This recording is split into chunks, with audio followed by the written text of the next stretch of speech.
Une enquête indispensable pour connaître l'état de santé de nos jeunes, réalisée en avril 2024 dans tous les établissements scolaires de la Principauté.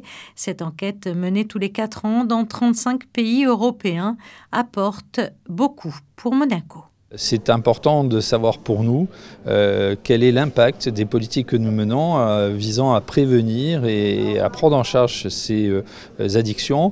Et puis c'est intéressant de savoir comment on se positionne par rapport aux 35 autres pays qui réalisent dans les mêmes conditions les mêmes études et qui du coup nous permettent de nous situer à l'échelon européen sur cette problématique. Une enquête qui interrogeait des adolescents âgés de 15 et 16 ans sur leur usage en matière de tabac, alcool et autres addictions.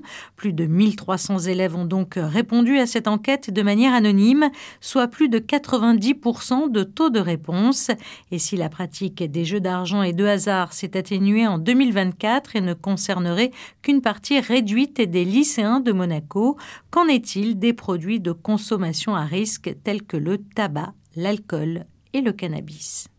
La bonne nouvelle, c'est que la plupart des indicateurs ils sont à la baisse, très nettement. Sur le tabac, pour la première fois, moins de la moitié des lycéens déclarent avoir déjà fumé au cours de leur vie, alors qu'ils étaient plus de 55% il y a 5 ans. Ils sont plus que 36% cette année, donc ce sont des bonnes nouvelles. Également, l'alcool est à la baisse aussi et le cannabis a fortement chuté. On a moins d'1 élève sur 5 qui est concerné par le cannabis, par l'expérimentation en tout cas en 2024. La cigarette électronique, ça contraste avec cette tendance puisque c'est le seul produit qui s'est déjà nettement installé il y a 5 ans. Son usage a à présent dépassé celui des cigarettes traditionnelles. Il y a aussi une baisse sur l'expérimentation, sur les usages récents. En revanche, on a de plus en plus de lycéens qui l'utilisent quotidiennement. C'est le seul indicateur qui est en hausse de toute l'étude, c'est l'usage quotidien de cigarettes électroniques. À noter également que l'utilisation d'Internet et notamment des réseaux sociaux s'est accélérée en 2024. Quels seraient alors les dangers pour nos lycéens?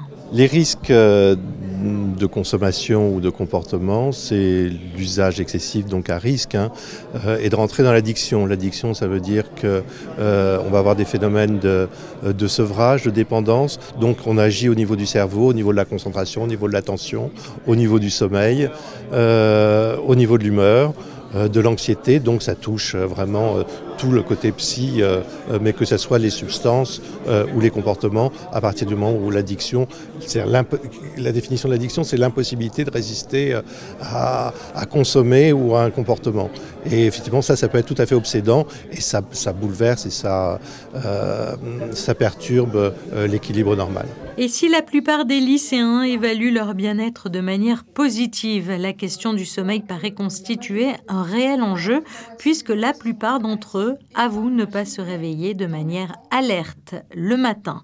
Vous pouvez retrouver le rapport complet sur le site www.imc.mc.